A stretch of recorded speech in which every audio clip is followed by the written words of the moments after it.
Radio Pirate. RadioPirate.com.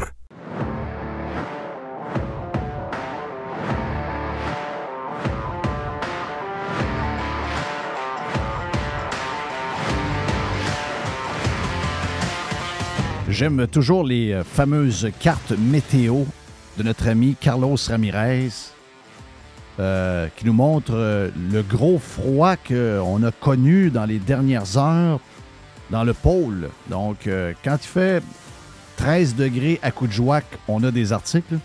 Quand il y a des températures vraiment très froides, plus tard dans la saison, pas d'articles. On sait comment ça marche. Donc, si vous voulez être au courant de ce qui se passe pour la météo, vous devez suivre sur Twitter notre chum Carlos Ramirez. Il nous fait comprendre bien des affaires. Et pourquoi je vous dis ça, c'est qu'on a eu des températures correctes là, en fin de semaine. Très belle journée.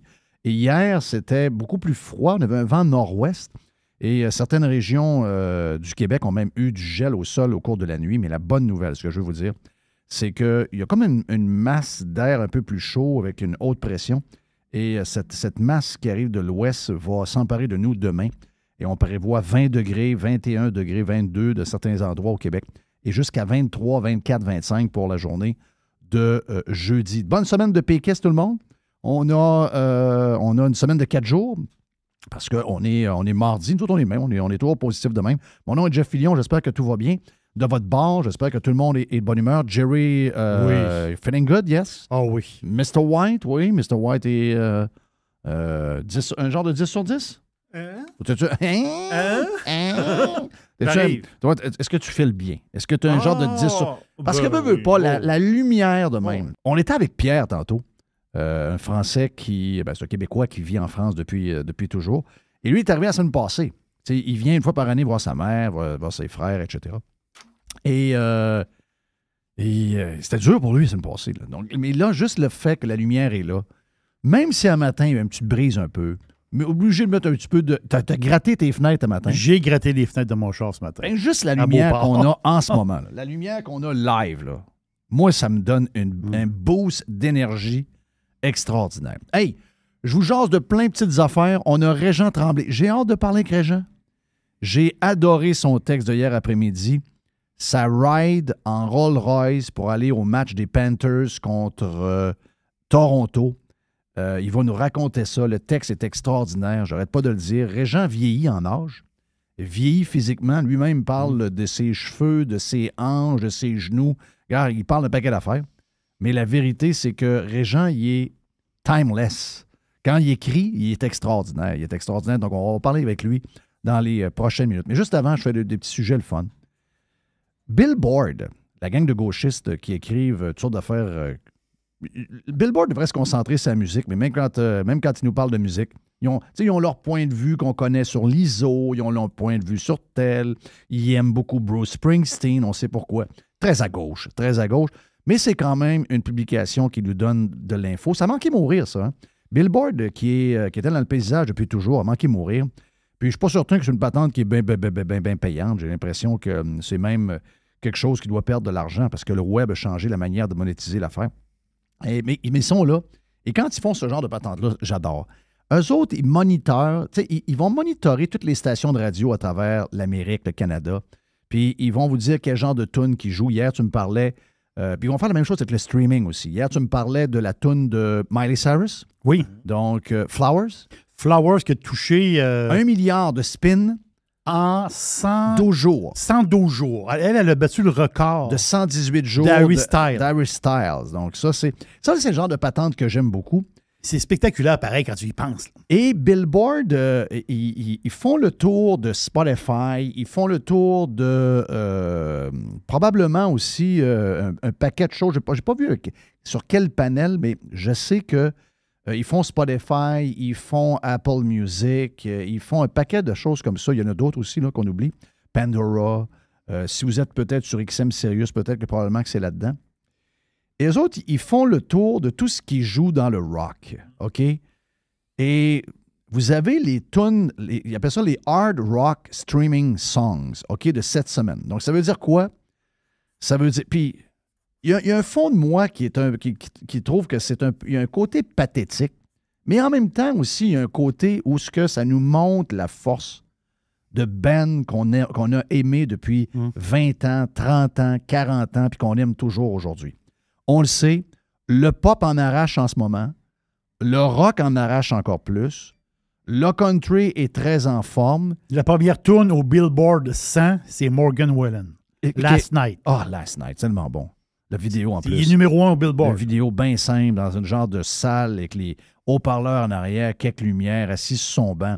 Ah, écoute, c'est mon album préféré en ce moment. C'est l'album que j'ai. Tu sais, moi, je ne download pas souvent des albums sur Spotify, j'ai surtout des playlists, mais j'ai l'album de.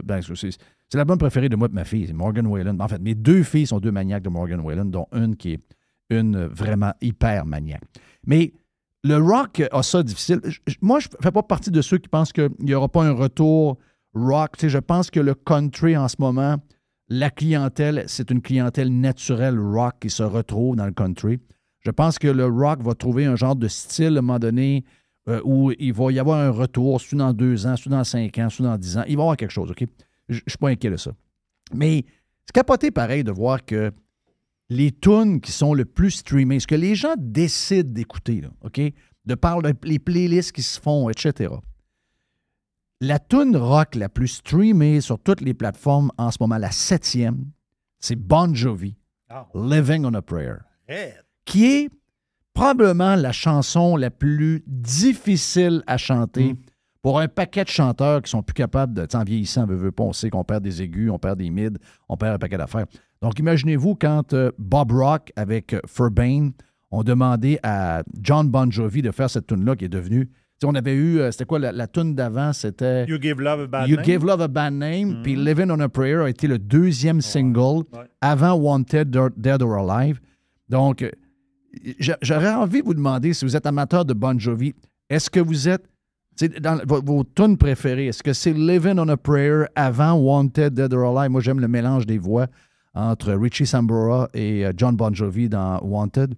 Mais Living on a Prayer, c'est probablement le plus gros hit de Bon Jovi. La preuve, c'est la 7e tune la plus streamée de tout le monde qui ont des playlists sur Spotify ou sur Apple Music. La 6e, c'est incroyable. C'est une tune que je suis plus capable d'entendre. Mais ça vous montre comment le band est fort, comment cette tune-là est extraordinaire. Mike Stone est le producteur de cette tune-là, qui a fait Journey après, Asia, puis un paquet de gros bands. Queen, Bohemian Rhapsody.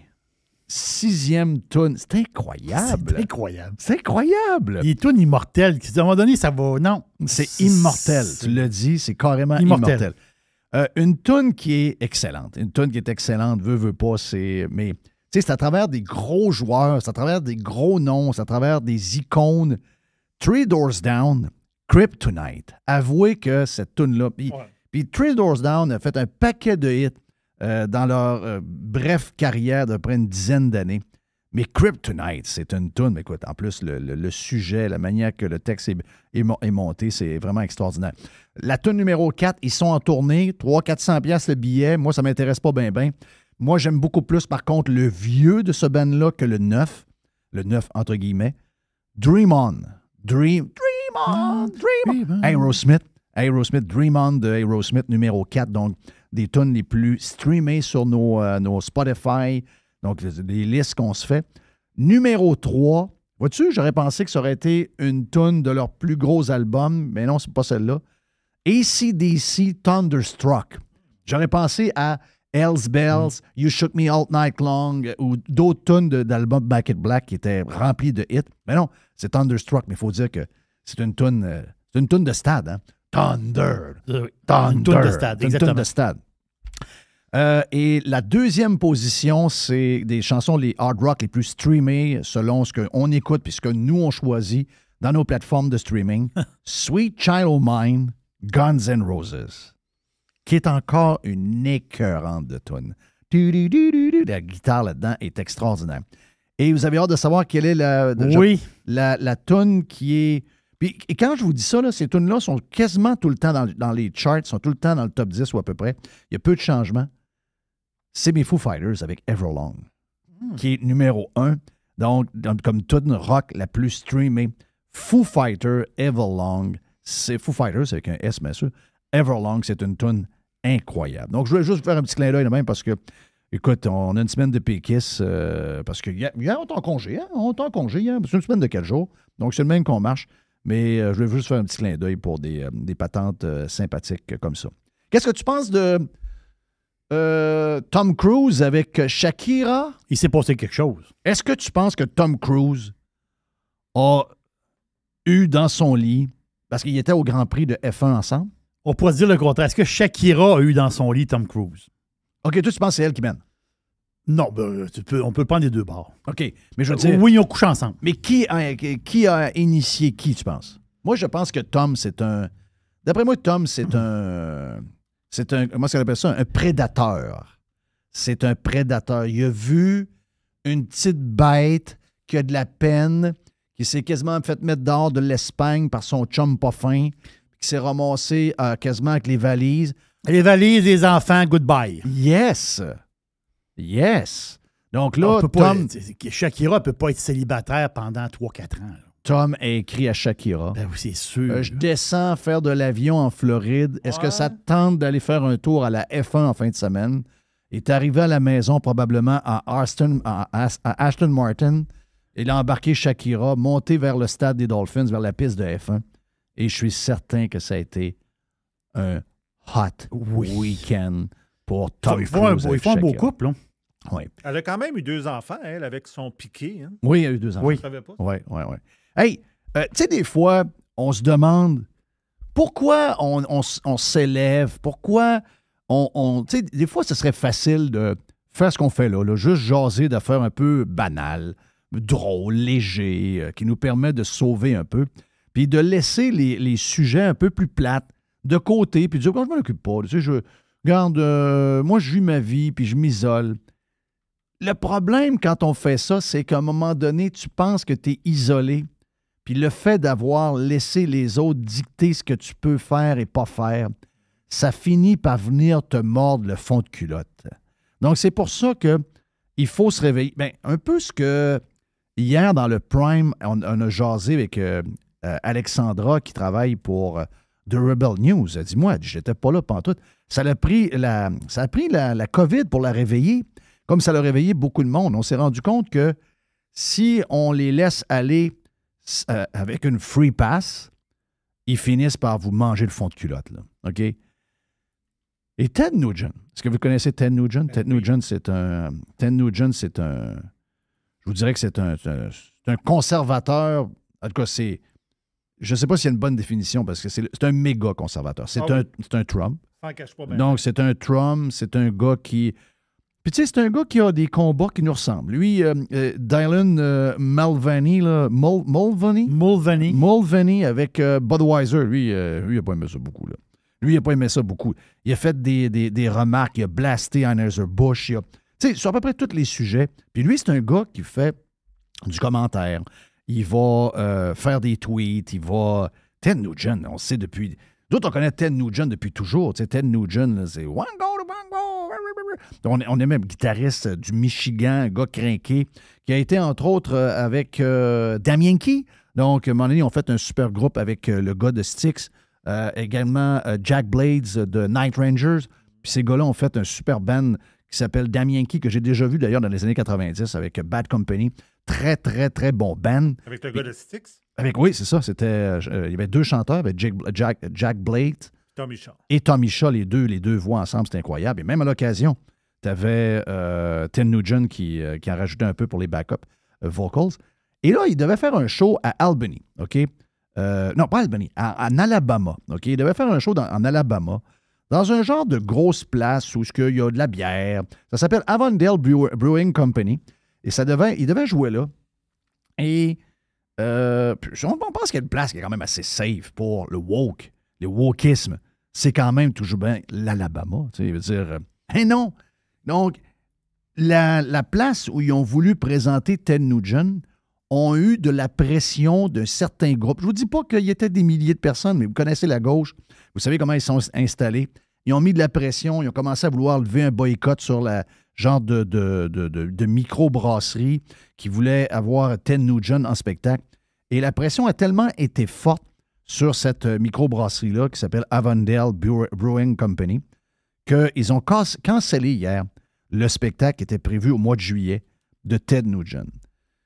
Donc, c'est ça que ça fait. Voyez-vous, c'est ça que ça fait. Même en Alabama, ben, on s'entend là, que la majorité des gens qui étaient puis qui donnaient des volets à la place qui ont invité Ted Nugent, c'est des gens qui vont jamais là. C'est des gens qui vont même pas en Alabama. C'est des gens qui ont le dédain de l'Alabama. Mais avec la force des réseaux sociaux aujourd'hui, si on n'est pas notre affaire, si on laisse les woke s'occuper de l'agenda, on est fuck all, OK? On est fait raide. La preuve, c'est que tu as des spectacles d'annulés. Parce que les gens disent « Ah, ça, lui, là, il est anti-woke, c'est un conservateur. C'est un activiste. Il est pro-Trump, il porte une calotte rouge. Oui. C'est pour ça que je comprends, là. Je suis le premier à faire ce que vous faites. Je suis le premier, des fois, à vouloir abandonner puis à baisser les bras puis à essayer de me bâtir un monde parallèle. Mais si on les laisse prendre toute la place, il y a des choses qu'on fait en ce moment puis qu'on aime faire, qu'on ne pourra pas faire. Bon, on va se virer de bord, on va se dire, hein, qu'est-ce qui est arrivé? Mais c'est parce qu'on les a laissés faire. On les a laissés prendre le contrôle de l'agenda. Et c'est pour ça qu'il faut se tenir debout. Puis il faut être... faut combattre. Il faut combattre la patente. Hey, je regarde le temps parce que je sais que Régent va se brancher dans quelques instants. Juste vous donner quelques petites affaires sympathiques pour ce qui se passe aujourd'hui. Donc, si je regarde ça, écoute, je pense que un des sujets, bon, il y a tous les sujets, c'est un autre sujet woke, là. On s'entend que le climat, c'est à peu près la même gang. C'est les pros, monsieur, madame, sont beaucoup pro-green. Puis, attention, là, je ne suis pas quelqu'un qui est contre la Terre, loin de là. Mais je suis juste, à un moment donné, il faut être balancé. Et ce que j'ai vu hier, ça nous montre, je vous dirais, la débilité de l'époque dans laquelle nous sommes.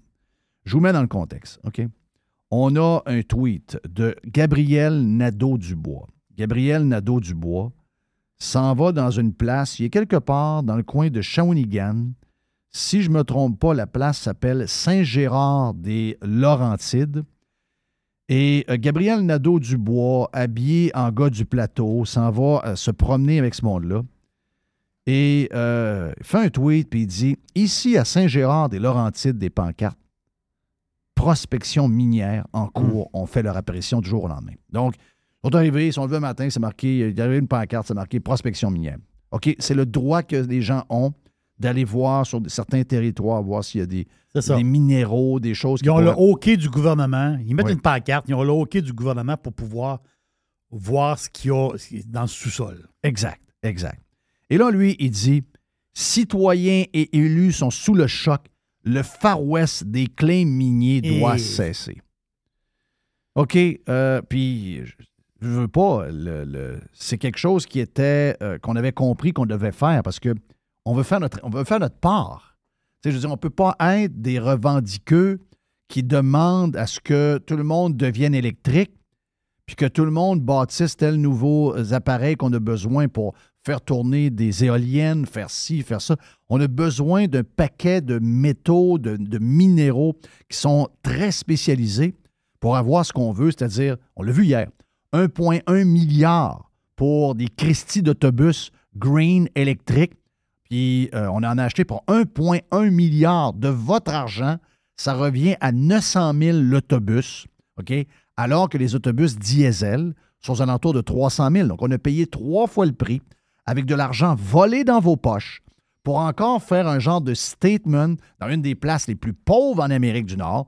On a voulu jouer aux riches et on va le mettre dans les villes, à peu près toutes les villes du Québec qui ont du transport en commun. On va mettre des autobus à batterie qui vont faire seulement 300 quelques kilomètres seulement de la charge. Donc, c'est de la folie pure. Donc, on veut des trains électriques. On veut de plus en plus... On veut tout électrique. On n'est pas certain qu'on a la capacité de fournir tout le monde. On voit comment le réseau est de plus en plus, je dirais, faible. Et ça, c'est demandé par Gabriel Nadeau-Dubois. C'est demandé par Manon. C'est demandé par leurs amis journalistes. C'est demandé par les Laure Varidel. C'est demandé par le gars de théâtre. C'est demandé par des artistes. C'est exactement ce qu'ils veulent. Ils veulent qu'on aille sur l'électricité, donc on électrifie, puis qu'on délaisse nos voitures à gaz, puis le transport, puis arrêter de prendre l'avion, puis etc. Mais pour ça, ça prend des batteries. Ça prend les batteries, ça prend du graphite, ça prend du lithium, ça prend du nickel, ça prend du cobalt. Oui. C'est ça que ça prend. Et là, ben, on a le gars qui veut l'électrification des transports, qui est contre, on est contre le fait qu'il y a des gens qui font de la prospection minière pour trouver ce qu'on a besoin pour se sortir de l'ère du pétrole qu'ils détestent autant. Mais comment ils peuvent être si tordus? Comment ils peuvent être si dangereux? C'est pour ça, moi, que je leur demande Ils n'ont pas depuis de suite longtemps. des idées. Non, mais je veux savoir c'est quoi le fond. Oui. Je veux savoir c'est quoi le fond. Parce qu'à un moment donné, je me disais, je le sais qu'ils n'en veulent pas de char électrique. Je sais que le char égale liberté, ça les énerve beaucoup, beaucoup, beaucoup, beaucoup. Qu'il soit à gaz, que ce soit un SUV à gaz ou un SUV électrique, ça ne les dérange pas beaucoup. Ils en ont contre la voiture individuelle. Là, c'est de la voiture. Ben, on l'a vu le passage. La cassette, c'était les voitures électriques. Mais là, on le sent, là. On s'en va vers l'anti-voiture, tout simplement. Mais là, je me dis, OK, là, ils veulent des trains, ils veulent des tramways, ils veulent plus de métro, ils veulent... donc là, à un moment donné, je veux dire, les gens ont besoin d'être transportés. La ville, 15 minutes à pied, je sais qu'il y en a qui ont ça en tête, mais on s'entend que c'est pas réalisable 0-0. Mais je me dis, en tout cas, sur l'électricité, ils vont comprendre à un moment donné que ça en prend des fucking batteries, là. Ça prend des matériaux, ça prend des minéraux, ça prend... Parce qu'il faut, entre autres, même le lithium. On dit, le lithium, il n'est pas si green que ça. Donc, pour s'en aller vers la nouvelle technologie de batterie, il faut sortir aussi du lithium. Ça commence à être compliqué, là. Mais, donc, c'est ça qu'ils font. C'est qu'ils s'en vont faire de la prospection minière dans un des coins les plus pauvres du Québec, le coin de Shawinigan, un des plus pauvres du Québec. Et si, mettons, ils trouvent de quoi? Bien, le Québec qui aspire à faire des batteries, qui aspire à faire partie de la nouvelle game, bien, si on a en plus à la portée des minéraux qu'on peut transformer, puis que finalement, on a ce qu'il faut pour avoir une fabrication de batteries comme on a perdu avec Volkswagen aux mains de l'Ontario, si on est capable d'avoir toute l'infrastructure pour avoir ces compagnies-là, bien, tant mieux. Et surtout que les jobs minières au Québec, si vous regardez ça, parlez avec des gens qui rencontrent on a beaucoup de pirates qui sont des miniers puis qui s'en vont se promener un peu partout au Québec, partent 2 semaines, reviennent 2 semaines. C'est des gens qui font 100, 125, 130, 135 000 par année. Donc, c'est des jobs extraordinaires. Donc, c'est un mélange de changer l'énergie qu'on utilise au Québec, donc transformer tranquillement le réseau de voitures pétrole vers des transports électrifiés. Mais Gabriel Nadeau-Dubois ne veut pas. Il veut pas. Il veut plus de char à gaz, C'est ça. mais il veut pas non plus qu'on participe à l'effort de faire la transformation en laissant les gens aller... Hey, c'est à l'autre bout du monde. Aller sur la map, sérieux. Là. Saint-Gabriel de pas tant de choses, là, c'est à l'autre bout du monde. Là. Je veux dire, s'il arrive une mine là, c'est un cadeau du ciel. Il y aura toujours des gens qui vont être contre, mais je veux dire, tu ne peux pas être contre le pétrole pour l'électrification, puis en même temps être contre le fait que des gens regardent dans le sol s'il n'y a pas des minéraux qu'on peut prendre pour que tu roules finalement dans une voiture à batterie qui va te donner 500 km. Tu sais, je veux dire, à un moment donné, il faut qu'il y ait une certaine logique. On ne tourne pas au cheval, là. Il n'y aura pas de retournage au cheval. Il n'y aura pas de retournage au cheval. Désolé, même là, un cheval... C'est vrai, il fait-tu des pertes, lui? Ben, il fait du méthane, puis c'est ça. Il fait il pète, puis il mange tout, lui? Oui. Il mange aussi. Beaucoup de foin. Donc, beaucoup de foin, beaucoup d'engrais. Beaucoup de patentes qui traînent dans le chemin. Là. Hey, on va s'arrêter un peu. J'ai hâte de parler à Régent de son trip vers l'aréna des Panthers en Rolls-Royce. On va bien rire. Super article dans le journal. Ça a été publié hier, je pense. Donc, on en parle avec Régent tantôt.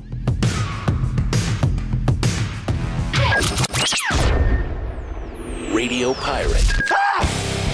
Loud noises! Radio Pirate. The Revolution. Radiopirate.com. La boîte à Jerry après. Jerry, tu vas être yes. t'es prêt? Parfait. Hey, oui. on a Fred Raymond aussi. Fred Raymond de la Tempête. Golf de la Tempête. Qui va venir... que le golf s'est lancé, là? Ah, regarde, Fred est de bonne humeur. J'ai parlé vendredi. Il est top shape. Il va être en studio avec nous autres. On va parler de golf avec lui, la saison qui s'en vient, puis tout ce qui se passe. Mais pour l'instant, c'est le temps de parler avec notre chum, Régent Tremblay. La chronique de Régent Tremblay vous est présentée par les sauces Fire Barnes. Fire Barnes. Fais-toi plaisir, mets-en partout. Reg, j'avais tellement hâte de te parler. C'est le genre de patente que j'aime pas pantoute, ce genre d'affaire-là, moi. Raconte-moi un peu. D'abord, tu le dis pas dans l'article, mais comme je comprends que c'est un gars que tu connaissais pas beaucoup, mais tu le connaissais un peu. Puis comment vous êtes jasé en Floride pour vous donner un rendez-vous? Moi, je l'avais vu, mais j'avais dit bonjour, mais pas plus, parce que lui, il a les billets section 103, rangée G, 1, 2, 3, au Centre Bell. Puis moi, j'ai 103, rangée G, 4, 5. OK. Ça fait 25 ans qu'on est voisins, mais comme j'y vais jamais, fait que... Qui va d'ailleurs avec tes billets? Ça m'a fait plaisir. C'est l'année passée, c'était le président de RNC Média. OK. Puis le président de Arsenal Média. Toi et tes questions. T'es papa gâteau, pas mal. Elle est très bonne. Puis curieusement, lui, il est très proche. Claude Lachance est très proche de Pierre Brosseau, le propriétaire. Ben voyons! Finalement, il ne sera jamais mon ami non plus, lui. Un autre. Non. Ouais, non, mais mêlons pas les affaires. Non. Ben non. On parle de bon monde tout le temps. Ben oui. Mais donc, il a lu mon article quand je suis allé là avec le King Gilbert Delorme, puis avec Simon King. Tu sais, puis que j'ai. C'est quoi les vidéos que j'ai vues? Hey, en passant, j'en sais quoi le vidéo que j'ai vu de Gilbert qui fait de la lutte? T'as vu la vérité? C'est bol! T'as-tu vu ce monstre, toi? Hey, il est pas jeune, là. Ah non, ben, il a 60, là. Hey, il est en shape, c'est l'enfer. Hey, il est en shape. Fait peur. Ben non, mais il a pris le lutteur, t'as-tu vu? Moi, j'ai oui. revolé. Écoute, on a l'impression qu'il prenait un Joe Louise. Non, Puis c'était pour une cause caritative. Gilbert, il n'a pas changé une scène. Ah, il est fin. Mais Gilbert est tellement fin. Le plaisir de sacrer une volée au gars. Donc, le gars qui va t'amener... Donc, j'ai écrit, là, 10 jours, oui. une chronique dans laquelle je racontais que, tu sais, que j'avais traversé les broussailles, que je saignais, puis etc. Oui. D'ailleurs, dans Hockey 30, ton site favori, la manchette, c'était Régent Tremblay vidé de son sang en Floride. Ah! Ils sont extraordinaires. Ouais, les machines à clic incroyables. Lui, il a vu ça, ça fait qu'il est ami avec Rénal de Brière. Il a appelé Rénal de Brière pour avoir mon numéro de téléphone. Puis c'est là que j'ai reçu l'invitation. Fait que il m'a écrit, puis je l'ai rappelé. Je rappelle le monde. Moi, je suis de la vieille génération, hein. J'aime mieux parler. Oui, je sais. Fait que je l'ai appelé, puis là, j'ai bien vu que ça cliquait. C'était une invitation qui venait de bon cœur. Il sacrait de la pub comme de l'an 40. Lui, ce qu'il voulait, c'était triper, puis permettre à... J'étais allé avec Gilbert et Simon King, mais il y a moyen d'y aller, c'est encore, je dirais, de monter dans la noblesse. Oui, exact. Mais je n'avais pas prévu la Rolls-Royce. Il me dit... samedi matin, on s'échange là, par texto. Bon, il dit, écoute, à 6 heures au Starbucks sur Sunrise. Oui. Là, il fait le calcul. La dernière fois, j'ai marché 1,5 km, ça m'a pris 1 heure à rentrer. À poser me chicaner avec la madame, là, mais... Fait que j'ai dit, t'es sûr? Ça commence à 6h30, hein? T'es quoi? T'es dans le Starbucks Sunrise dans le coin de Plantation, à peu près? Ouais. OK. Fait que là, il dit, non, il dit, moi, ça me prend 2 minutes de rentrer, là, puis... tout est réservé. Ah bon, ben j'ai dit de même, c'est correct. Fait que là, je me stationne, là, je stationne la Lada devant le Starbucks. Ouais. Il y a un char, tu sais. Là, j'envoie un texto, je dis, je suis arrivé. Il dit moi aussi. Il me répond, il dit, on est là. Là, je regarde, il y a un char, il n'y en a pas 10. Une Rolls-Royce décapotable bleu marine. C'est gênant. Il y a même un parapluie dans la portière. Parce qu'en Angleterre, il mouille. Oui, c'est ça. Fait que là, mais on s'habitue vite à la misère. Sérieux, là, c'est une des pires affaires. Le luxe, moi, je le dis tout le temps, là, la loge de notre chum Denis Labelle à Ottawa, J'aurais jamais dû embarquer là-dedans. Quand t'en vas dans une loge, c'est le fun, tu manges, t'as des bons bancs qui s'en vont pas loin de la patinoire. C'est vraiment le fun. Là, à un moment donné, il me dit « Hey, disons, ça va jouer au golf à Pinehurst. J'ai un de nos chums qui vient me chercher avec un Falcons. Il va venir nous chercher à l'aéroport. » J'ai dit « No way! Jamais j'embarque dans un jet privé. Jamais. C'est trop facile. » Ah, c'est très facile, oui. Ouais. Fait que là, on arrive là, puis là, tout le monde, c'est ça la différence. Au lieu de te faire chier, « Hi, how are you tonight? » Puis Ben là, oui. We're gonna win. Là, tout le monde t'ouvre le chemin avec la Rolls-Royce. Tu rentres dans le garage. Puis là, t'es en Floride, le garage, il peut pas avoir 4 étages, là. Mais non, C'est de l'eau. c'est dans en l'eau. dessous. Ben oui, t'es Ok. les Everglades en plus.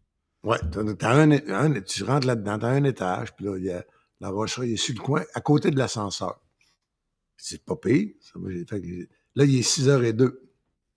On monte en haut, puis j'ai vérifié parce que j'étais un journaliste. On était à 6h04. Et là, 4 tonnes de crevettes, de saumon. 4 tonnes.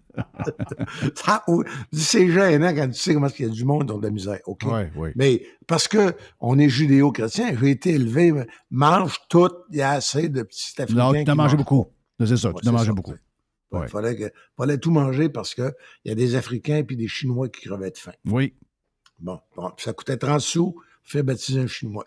Ouais. C'était le même. Ben oui. C'était le même. Ouais. Bon, ben donc, là, on est là. Là, on va s'asseoir, mais là, j'ai dit, il y a de quoi qui ne marche pas ici, là. D'abord, il y a 4 sièges, mais c'est les premiers, là. Les premiers sur une espèce de tablette, là. Tu vois Oui, le genre à peu près, oui. avec le nom, la chance, gravé. Puis là, il y a une tablette, fait que tu mets ton drink. Mais là, il n'y a personne qui peut se lever devant toi. Là, il se passe que c'est les billets de l'ancien propriétaire. C'est les anciens billets du propriétaire. Oui. J'ai mis une photo, d'ailleurs, de la famille avec Vincent Viola. Oui. Et- Est-ce qu'il était au match? Parce que tu sais que. Non, c'était le gouverneur qui était là à sa place. OK, parce que tu sais que lui, Viola, il avait son cheval devait Il était gagner. au Derby du Kentucky Oui, son cheval devait gagner. C'était le cheval le qui même était soir. prévu pour gagner le Derby, mais finalement, à la dernière minute, le cheval était blessé. C'est ça, Jerry? Oui, il y avait une blessure. Il y a une blessure. Il donc s'est fait tasser, il n'a pas fait la course. Il n'a pas fait la course, mais c'était le cheval qui était prévu pour gagner. Il était favori. Exact. Mhm. Donc, lui, c'était un gros Mais, week-end pour lui. en Là. tout cas. Mais il a gagné, lui, en tout cas, à Sunrise. Mais hein. Et j'ai demandé, là, j'ai dit, mais excuse-moi, Claude, là, c'est quoi ces billets-là? Parce que le gouverneur des Panthers, M. Sifo, il est en dessous de nous autres, avec le peuple. C'est Oui. du bon peuple, là, parce que c'est des billets, ça donne accès aux 4 tonnes de bouffe, fait que ça doit être cher. Oui. Mais il est avec le peuple, alors que nous autres, on est au-dessus du peuple. Je ne sais pas si tu comprends. Oui, genre de Fait que, patate ouais, surélevé. non, mais il dit quand Jeff Molson a fait signer Marc Bergevin... Ah, ça, j'ai trouvé ça très drôle. Là. non, mais il dit, moi, j'ai dit, tiens... Il s'est acheté un vient de chum. s'acheter- Il s'est Il acheté vient un de s'acheter chum. un ami. Ouais. Il dit... Fait que, moi, il dit, je prenais pour faire plaisir à mes enfants, pour le Canadien. Mais là, j'ai dit non, that's it. Puis j'avais des billets de saison aux Panthers. Fait que j'ai décidé, j'ai dit, moi, les upgrader. Fait que je leur ai demandé. Là, ils ont fait ça. Ils disent, je passais, pendant 2 parties, ils me faisaient essayer des bancs dans des sections. Une période. Une période dans une telle place, une période dans l'autre. Mais là, il dit, ceux-là qui me tentaient vraiment que je voulais, c'était ceux-là du propriétaire. Je leur ai demandé. Il dit, il a voulu. Why not? Quand on Why demande, not? on peut juste se faire dire non. Fait que mais là, tu sais, entre les périodes, on jasait, puis à un moment donné, la conversation, je suis vraiment un journaliste, comme toi probablement à ce niveau-là. On dirait que j'ai le don de sentir l'histoire. Ouais. Ah ouais. Tu sais, puis tu sais, honnêtement, tu as vu les photos, là, Mara est plus jeune que lui, puis elle est belle. Puis ils ont commencé... Le point tournant de sa vie, là, d'abord, c'est un gars de Québec, ça. Ouais. Et sa maison au lac Saint-Joseph, 4 fois grosse comme celle de Marcel. OK. Il y a encore sa maison, là, Saint-Joseph. Oh oui! OK. Puis il y a une maison à Bromont qui a fait bâtir, mais comme il dit, c'est une maison familiale. Les gens de la famille, ils viennent tant qu'ils veulent. Ben, je comprends, 16 000 pieds carrés. Oui. Il y a de l'argent pour vrai, là. Il y a de l'argent pour vrai. Ouais. On s'entend. Mais là, donc, faire une histoire courte, lui, à 45 ans, Mara est parti. Il avait 44, elle était tanné de la vie, il buvait. Il dit, j'avais 1000 raisons pour boire, puis je buvais tous les jours, je me saoulais tous les jours. Oui. J'étais rendu dans le fond du tonneau. Il était déjà à succès, là, de ce que je comprends. Oui, mais il avait tout perdu. Il était en train de tout perdre, c'est ça. Il a tout perdu. Oui, puis c'est ça. Ce qu'il dit, c'est qu'en sortant de Jean Lapointe, il y avait quasiment Il n'y avait plus rien. Il y avait un sac pour être un itinérant. C'est ça. Il avait gardé un sac de un sac de tennis qu'il avait acheté à l'île des Sœurs. C'est tout ce qui y restait. Ouais. Sa femme était partie, plus rien. Oui. Elle a dit, je peux pas être avec un ivrogne. Puis elle aussi voulait arrêter. Oui. Elle, un sobre aussi, les deux. Puis elle n'est pas allée elle a arrêté, elle a dit cold turkey. De par elle-même, c'était fini. Enough is enough. Et elle est revenue, là, c'est ça qui est beau. Quand elle a vu que les efforts qu'il faisait, puis comment elle retrouvait le Claude dont elle était tombée amoureuse. Mm-hmm. Fait que là, il n'y avait plus une scène, plus rien. Il y a des détails dans l'article que j'ai pas mis, là, mais son chum qui a prêté le 20 000, c'était le chum de Sophie Desmarais. OK. Tu sais, il se fréquentait. OK. Fait qu'il a demandé, il dit, écoute, j'ai vu un entrepôt, là, il y a du potentiel. Parce qu'il avait le même génie qu'il avait. Il était déjà venu riche une fois, là. Oui, c'est ça. Il avait tout perdu. Oui, il a sens des affaires. Oui. Fait qu'il dit, j'ai vu fait qu'il dit, j'aurais besoin d'un chèque. Mais il dit, pour déposer avec mon appel d'offres, ils vont checker si le chèque a des fonds. Puis il dit, moi, si je fais un chèque, il n'y aura pas de fonds. C'est ça. Fait que son chum, il a fait un chèque de 20 000. Fait qu'il a fait l'offre d'achat. Puis pendant la fin de semaine, le propriétaire qui vendait, il a décidé qu'il a changé d'idée. Il dit, ton offre d'achat, là, il dit, si ça te dérange pas, moi la reprendre, moi t'en racheter. Là, tu vois, il a revendu l'offre d'achat avec un 20 000 qu'il n'avait même pas encaissé, 150. 150 de plus. Ouais. Fait que là, il se retrouvait avec 150 000. Avec ça, il a recommencé. Acheter des buildings. C'est un gars d'immobilier. Ouais. Ouais. Et là, il allait chez les AA. À un moment donné, l'argent recommençait à rentrer. Oui. Fait que là, il dit, j'ai pris une décision. J'allais à mes meetings AA, puis je mettais la Mercedes devant pas. Oui. J'ai trouvé ça bon. Ça, j'ai trouvé ça très bon. Pas pour flasher. Pour dire, on peut se refaire. On peut se remonter. On peut revivre. Tu sais, c'est plein d'espoir, la vie. Fait que puis là, il y avait avant même que j'aie le moyen d'avoir des chars, je voyais des gars qui arrivaient là avec leur Harley pour venir faire leur meeting AA. C'est un peu excessif. Il y a eu à un moment donné, là, j'achetais 5-6 Harley par année. Ah oui, c'est ça. Ça fait une game. Puis en plus, quelle game de hockey, là. Honnêtement. Là, tu sais, puis un matin, là, je sais pas si toi, t'as pas le Journal de Montréal. Mais le Journal de Montréal, page 50-51, c'est Stéphane Cadorette qui est à Seattle. OK. 2 pages, complètement capoté. Il a fait un maudit bel job, le fils de Claude. OK, Stéphane, c'est tabarouette. OK, Stéphane, c'est le fils de Claude. Ouais. OK. J'aime bien. Et moi, à la page 52, je te le porte. Tu sais, le titre sur le papier, c'est Aux Painters en Rolls-Royce. Tu sais. Oui. Puis, ça, c'est 3 pages, là, de party, puis Et la page de droite, dans ma page, c'est Marc Defoy, le vénérable, membre du Temple de la Renommée, c'est de l'espoir chez le Canadien. Ouais. Ouais. On vit d'espoir, beaucoup de autres. Tu réalises-tu que tu t'es fait chanter toute l'année que une défaite, c'est une bonne défaite, ça nous rapproche de Connor? Ouais, bon, on l'a pas eu partout.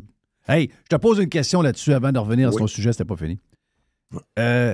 Canadien reste 5e. J'ai rien compris de l'histoire d'hier en passant. Là. J'ai écouté puis j'ai essayé de comprendre la patente du tirage. J'ai rien compris. Toutes les 16e, ben, c'était lui qui était dans la 16e. 15e, c'est lui qui est 15e. Ben, ça a changé au dernier. Ouais. OK. Mais là, c'est Anaheim qui avait 25 boules dans le boulier. Puis c'est Chicago qui en avait 13, puis c'est Chicago qui a passé. C'est ça, c'est à la fin que ça a changé. Mais Ça a là, changé là, juste à la fin. Canadien reste 5e. Ouais. OK? Canadien reste 5e. Moi, je vais te dire, j'entendais la gang de. J'appelle la gang d'Hockey Canada. Là. Je sais que c'est à Sportsnet. Là. C'est pas la même gang de CBC, mais c'est pas grave. C'est la même gang. Friedman, puis cette gang-là. Là, hey, ça serait bon, le Canadien l'ait. Il pourrait mettre Suzuki, Caulfield, puis Bédard. Ben non, mais quelque chose qui marche pas. Là. Suzuki est au centre, Bédard est au centre. Tu peux pas faire le même. En tout cas, moi, j'ai dit, le meilleur gars, avec les meilleurs skills, si on n'a pas Bédard, c'est pas grave. Si on est 5e, on a le gars avec le plus de talent brut. Son père a été retrouvé dans un étang il n'y a pas longtemps à Sochi. Ah, le Russe. C'est le Russe, OK? Mishkov. Lui est à droite. Lui, il pourrait faire un trio incroyable avec Caulfield puis avec Suzuki. Mais entre toi et moi, si Canadien arrive 5e, puis le Russe est là, puis ils savent très bien que c'est un des 5 meilleurs joueurs, moi, je suis sûr. Moi, je pense qu'ils ne le prendront pas. Pour des raisons politiques? Je suis sûr que oui. Il va y avoir une pression. Hey, as-tu des belles paroles de Molson concernant Logan Mayou? Très bien. Ils ont-tu hâte qu'il arrive, d'après toi, là? Ben, es-tu bon? Bon, ben, hey, les grands skimagrés, là, puis puis il ne sera pas invité au camp. Ouais. La honte, puis meilleur culpa. Meilleur puis... défenseur du hockey junior, c'est probablement Stano Canada. D'après toi, là. Ben oui. Ouais. Hein? Oui, si tu veux l'avoir. D'après toi, Jeff, y a-tu appris le suédois entre-temps? Ouais. Mais tu comprends-tu que pour pas se faire bardasser comme il s'est fait bardasser pour Logan Mayou, ils ne voudront pas aller toucher aux Russes. Ça ne me surprendrait pas. C'est ça que j'ai peur. Quel crime qu'il a commis, ce jeune homme-là? Il n'a rien commis. Il n'a rien commis. Mais tu sais que c'est quoi la folie alentour de ça? C'est quoi la différence avec Ovechkin? C'est quoi la différence? Il n'y a aucune différence. Il n'y a aucune... Beterbiev, puis avec toi les Russes que tu connais. Ben, moi, je pense que c'est que... Samsonov, là, c'est-tu un gars de Toronto, ça? Samsonov, c'est pas mal un Russe. Puis le gros Bob aussi dans le net, là. Puis Bobrovski, là, qui est en train de battre Toronto, lui, il vient de où? Il est pas mal russe, là. Non, rien donc. Ouais, mais tu connais. Tu connais la gang, tu connais, tu sais que c'est pas solide, c'est qu'ils ont peur de leur ombre. Ils vont voir... Hey, mais sérieux, je sais que tu trouves que Toronto est choqueux. Moi, je pense que Toronto a gagné bien plus par la peau des fesses qu'on pense contre Tampa Bay, parce qu'il y a 2 games, ils auraient pu perdre facilement. Ben, d'abord, ils en ont gagné 3 en overtime. Oui, puis tout bien, plus chanceux qu'on pense. Mais c'est des gars qui n'ont pas de chien. Matthews, ça n'a pas de chien. Matthews, quand il avait 13 ans, 14 ans, t'as montré son esprit d'équipe. Ben, c'est Claude qui me contait ça, Claude Lachance. Il jouait dans 4 équipes pour être sûr d'avoir la glace qu'il avait besoin puis de faire ce qu'il voulait. Ouais. Je sais pas si c'est négatif ou positif, là, mais ça a l'air que lui, ce qui compte, là, c'est Matthews. Oui, c'est ça. Puis mais... les Maple Leafs, c'est bien important, mais Matthews, c'est encore plus important. Ouais. Ben moi, je trouve qu'il manque... Sais-tu quoi? Je n'y ai jamais parlé. On va se garder une petite gêne. Oui, mais regarde, moi non plus. Mais je vais juste le regarder. Tu sais, des fois, le facial, les expressions, les patentes, ça parle pour beaucoup, là. Tu le regardes. Tu sais, tu compares, mettons, à des gars en mission avec les Panthers. Tkachuk, Bennett, Reinhardt, Montour, le gros Russe dans le net que tu vois qui a eu une saison ordinaire, blessé. Lions a pris la relève. Lions les a amenés dans les playoffs, il faut le dire. Puis là, ben, tu vois qu'ils sont comme en mission. Là. Ils sont vraiment comme en mission. Ils ont du chien, en tout cas. Hein? Mettons qu'en personne, là, c'est toujours la même histoire. Hein? En personne, quand les billets sont vraiment bons, quand t'as les meilleurs billets du building, là, le feeling, tu l'as. Oui. T'sais, les caméras de TV, ça fait une job fabuleuse pour voir l'ensemble, en tout cas. Mais c'est pas pareil. C'est pas pareil. Quand t'es proche, là, puis que... Ah, tabarouette. Puis tu vois le jeu d'ensemble, hein? Quand tu vois, c'est un autre game, là. Tu vois un autre game, tu vois le coup qui se donne par en arrière. À un moment donné, tu vois un accrochage, c'est l'arbitre qui est dans le fond, en arrière du jeu, c'est lui qui voit, qui donne la punition. C'est plein de détails. Puis tu sens, si t'es le moindrement sensible à la game, comme par exemple, c'est devenu vite, après 3 minutes, 1-0 pour Toronto. Oui. Tu sais, ça sent quand une foule casse, puis que le club casse. La foule s'est ralentie tout de suite à Sunrise, j'avais remarqué ça contre Boston. Mais les Panthers n'ont pas pantoute ralenti ce coup-là. Non. Ils ont juste mis encore 5% de plus. Puis quand ils ont égalisé la marque, moi, j'ai dit à Lady Joe, j'ai dit, le prochain but, il m'a dit de quoi? Comme dirait Claude Bédard, il va être déterminant. Puis c'est Toronto qui l'a scoré, tu sais. J'ai dit, mais voyons donc. Mais ils ont fait la même affaire. Ils ont au lieu de, tu sais, un club qui s'écrase pendant 3-4 minutes, là, on dirait que ça change le tempo. Mais pantoute, ils sont repartis comme des enragés. Ouais. Ils ont fait ça 2-2. Le but de Duclair, là, Oui. ce qu'on oublie, c'est que Duclair a eu une autre échappée, même pas 5 minutes après. Exact. Alors, Duclair contre... Duclair, là, la foule, là, en la troisième période, c'était tellement lourd, la foule, que moi, je te dirais ça. Donc. Le feeling, c'est quand même ça prendrait 3 périodes d'overtime. Ce club-là ne perdra pas. Non, c'est ça. Parce que Bobrovski, quand il voit le puck, là, excuse-moi, il passe pas. Non. Il y a comme une confiance, hein, Jerry? Il y a comme une... t'es sans confiance. C'est comme un cliché aussi du hockey des séries, du hockey de saison. Prends un gars comme, mettons, William Nylander. Nylander à Toronto, c'est un gars de 40 buts, là. Il est nulle part. Non. Hey, c'est un gars de 40 buts, là. Le gars, il est nulle part. En tout cas, il va pas dans le slot. Alors, il va pas dans le slot à rien. Fait qu'on dirait que c'est une espèce d'hockey un peu différent. Je sais pas trop. Les gens, ils disent, il y a comme une tension. Il y a comme une tension dans l'aréna. Puis ces joueurs-là, on dirait qu'ils ont... C'est comme une pesanteur. Ils écrasent. Ouais. Sais-tu comment est-ce que je l'ai trouvé, moi? Les Maple Leafs ont joué... comment je te dirais? Comme s'ils attendaient juste la petite ouverture qui va leur permettre de voler à partie. Ouais. Ils ont du talent, ils en ont du talent. Non, ils en ont du talent. Mais on peut pas dire que je les ai sentis aller dans le coin comme des enragés, sortir le puck, forcer. Ils vont pas. Je vais vous donner un exemple, là, quelque chose qui revient avec la boxe, là, mais toi, t'as pas dû regarder le combat, mais c'est où ça se passe? C'est chez vous? Non, c'est chez vous. Kovalev contre Eléder Alvarez. On aurait dit qu'Alvarez avait espéré pendant 12 rondes qu'il y aurait le coup de poing qui réglerait le cas. Ouais. Mais les autres, là, Toronto, j'ai vraiment trouvé ça. Moi.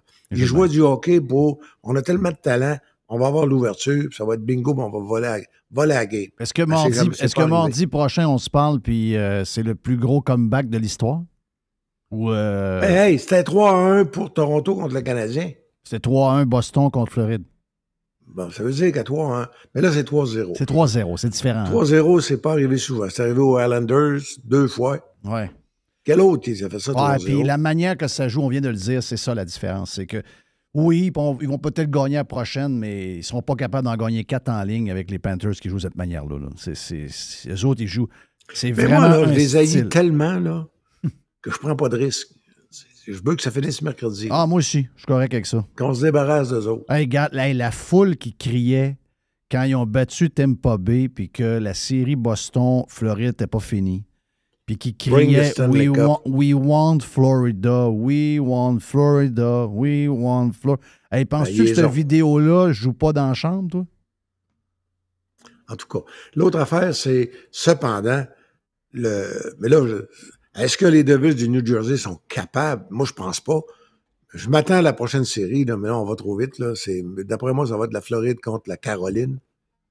Ouais. Je pense que Party va monter en Caroline, je pense. Mais là, c'est un autre. Tu sais, c'est là que tu vois que la différence, dans le fin fond, là, à part Boston, tous les autres clubs, ils ont fini l'année avec à peu près 10 points de différence sur un an. Ben, tu sais quoi, j'ai rallié. Il y a quelques années, Marc Chose a dit, Marc Bergevin a dit, ça m'énervait d'entendre ça. Ça m'énervait tellement. Rentrons dans les playoffs. Après, tout peut arriver. Ouais, c'est ça. Puis ça m'énervait. Moi, je disais tout le temps, non, il faut tout le temps viser en haut. Mais j'ai fini par le comprendre. C'est vrai. Le but dans ce qui est tough dans NHL, c'est de rentrer dans les 16 qui font les playoffs. Oui, après parce qu'il y en a 16. C'est juste 50% qui passent. C'est ça. Puis les 16 qui sont là sont quasiment tous au même niveau. Quasiment. Donc, tu veux dire que tout sauf le Canadien contre Tampa Bay. Avec l'histoire de la COVID puis la Ligue canadienne. Ah, mais ça, c'était pas vraie histoire. Non, mais ça, c'est un ensemble de miracles. C'est ça. Oui, ça, c'était pas beau, hein? En finale, Tavares qui se blesse. Après ça, Sharpley qui est out pour la série. Ouais. Puis Marc-André Fleury qui donne des cadeaux. Qui choke, qui fait des cadeaux. Ben oui. Oui. Non, c'est un ensemble. C'est drôle, la série Edmonton-Vegas, c'est bizarre, hein? C'est 5-1 la veille. Après ça, hier, il arrive à Edmonton, le building est bien plein. Il n'y a pas un chandail de Vegas là. Les gars tout le monde est crinqué. Bang! 5-1, mange une volée, touche pas à une volée. C'est pas du hockey. Tantôt, on parlait de hockey de playoff, là. Tu sais, Floride, Toronto, c'est du hockey de playoff, là. Oui. Il n'y a pas un pouce sur la glace de gratis. Les Oilers d'Edmonton, sont-ils capables de jouer du hockey de playoff avec la défension? Peut-être un peu moins. Ça veut dire que quand le pendule part d'un bord, là, il n'y a rien de pire qu'un club qui est à 2-0, hein, qu'il faut absolument qu'il compte. Sinon, ils sont Oui, mais c'est raison. Je pense pas qu'Edmonton est capable de gagner un match 5-4 dans les playoffs. Eux autres, il faut qu'ils gagnent 5-1. Puis s'ils ne sont pas partis pour gagner 5-1, ils perdent 5-1. Parce qu'ils sont obligés de tout ouvrir. Ouais. Puis ils prennent trop de risques. Puis dans le hockey de la Ligue nationale, c'est pour ça que moi, ça ne m'impressionne pas. 2-1 ou 5-1, c'est la même défaite. Oh, oui, c'est ça. C'est la même, mais c'est juste ça veut juste dire qu'ils ont trop ouvert et ils n'ont pas pris garde. Mais c'est juste que tu es à la maison, tu arrives, tu viens de gagner une grosse victoire, puis tout le monde est craqué, puis tu ne touches pas à POC, tu as deux. Hey, je voulais te dire que l'année prochaine, pas cet été, l'autre été, quand tu vas venir à Montréal, je te conseille de te trouver un chum quelque part, tu sais, à partir de René Lévesque. OK. Parce que le Vieux-Montréal au complet va être piétonné, interdit au... OK, Val a décidé ça, Val? Mon ami Val? Smiley. Ouais, Smiley, Val. Ouais. Donc, Smiley. Ah non, le but... tu sais bien que le but ultime, c'est plus de char sur l'île. C'est plus de char au Québec. Ouais, regarde, c'est clair. Ils veulent même plus qu'on ait de... GND pleure parce qu'il y a des compagnies qui vont checker s'il y a des patentes à mettre des batteries de char. Tu sais, veut dire, c'est quoi qu'ils veulent? Je sais pas qu'est-ce qu'ils veulent. Je comprends plus rien. Moi, je te le dis ce qu'ils veulent, OK? Une élite qui va être bien organisée. Oui. Puis des caves qui vont marcher, puis qui vont faire du bicycle à pédale. Ben ça, tu as vu ça pas mal à Moscou dans les années 70 quand t'es allé, là. Exactement ça. Mais ils veulent pas. Ça fait peur, ça arrête. Arrête, Régent. Ouais, je vais capoter. Hey, Reg, thank you, man. Hey, m'en va manger, c'est-tu avec qui à midi? Qui? Ben, Lady Joe et moi. Avec José Théodore. Ah ouais? Wow, toi, t'es toujours dans le jet set, hein? OK, jet set. Toi, t'es jet set. Faut que je sois dans le coin pour que tu tombes avec du monde normal. Mais son téléphone n'a pas sonné. Son téléphone n'a pas sonné. Ton téléphone n'a pas sonné encore. Hey, salut, mon ami Reg. Ça veut dire que c'est pas annulé. Salut. Salut, bon dîner. Bye. Salut, bye. Bye. La chronique de Régent Tremblay vous a été présentée par les sauces Fire Barnes. Fire Barnes. Fais-toi plaisir, mets-en partout. Radiopirate.com. Jeff Fillion. Reg, hein? Quel phénomène. J'aurais voulu y voir la face dans les cheveux dans le vent avec la décapotable, la Rolls-Royce décapotable. Oui. My God. C'est pas rien. Pas rien, mais ça. Hey, qu'est-ce qu'on a dans la boîte, mon ami Jerry, en ce mardi, semaine de 4 jours? Est-ce que le monde prend encore de la coke? Full. Ben voyons. Full. De la coke? De la cocaïne. Ben oui, Ah. la cocaïne n'a jamais été aussi en mode. Le sniffage, c'est reparti de plus belle. Et très intense. En ce moment... Beaucoup de marde à Québec. Oui, OK, dans la... Beaucoup de schnout. Arc. Beaucoup de schnout. Malheureusement, peut-être que... Pourtant, ça rentre par Bécomo, semble-t-il. Ben là, il y a aussi par le lac de Champlain. Oh, ça, c'est sûr. Là. Ben, c'est de la manière que c'est coupé aussi avec du scrap et de patentes là-dedans. Mais en ce moment, il y a une grosse opération policière, de la GRC quand même. On parle de 8... sont à 8 places, là, les maisons. Là. Trois-Rivières, Montréal, Québec, Saint-Jean-sur-Richelieu. 70 polices depuis un matin, ben de bonne heure, puis sont encore sur place. il ramasse de la preuve, de la badante. Il paraît que c'est un gros réseau de coke. Mais est-ce que tu as vu t'as-tu lu le reportage de France Castel avec... Il y a eu une émission de TV qui a été tournée, je pense. Hein? France Castel... Parce que c'est la chanteuse là, France Castel... qui est actrice aussi. La vedette du temps, là. Oui. Écoute, France Castel a eu des gros rôles. Dans quoi qu'elle elle a eu des rôles dans des séries à Régent? Mais oui. Mais France Castel, c'est quelqu'un de très sympathique. Moi, je l'ai vu en entrevue. Moi, je l'ai vu en entrevue quelques fois dans des shows de chaise québécois. Là. Je la trouvais très sympathique, très drôle. OK. Moi, j'ai eu des mauvaises expériences avec France. Ah oui? Ouais. France, elle est descendue très bas. Elle le disait, là, tu sais. Elle a été aux limites là, du plancher. Là. Sexuelle, drogue, alcool, beaucoup. Et moi, j'ai probablement trouvé dans un bout de tough. Mais elle restait à Chicoutimi-Nord. T'es sérieux, là? Oui, elle était en amour avec un médecin de Chicoutimi dans ce temps-là. OK. Et mais moi, je pense que c'est sa carrière de chanteuse, c'est ça peut-être qui a mal viré. Après ça, quand c'est replacé, je pense qu'elle est allée dans l'acting. Ça se peut. Oui, c'est ça. Moi, je parle des années 80. Début des années 80, elle avait ça tough, puis elle était ça à go pas mal. Et nous autres, on jouait au soccer. On jouait au soccer sur un terrain en arrière de chez eux, puis on aimait botter le ballon chez eux pour la faire pogner les nerfs. OK, t'es-tu sérieux? Ah oui, elle sortait en robe de chambre, 3 heures l'après-midi. Ah non, regarde, j'arrivais chez nous, Toi, t'es Forrest Gump. J'ai à ma mère, j'ai fait pogner les nerfs France Castel encore aujourd'hui. T'es bien fatigué, laissez-la tranquille, pas petite. Donc, mais es-tu originaire de là ou elle était en amour avec un gars du coin? Elle était en amour avec un gars du coin. OK. Écoute, elle était là peut-être 1 an, 2 ans, là, pas tant demain. Mais j'aimerais ça voir son entrevue avec, comment ça s'appelle, Marie-Pierre Morin?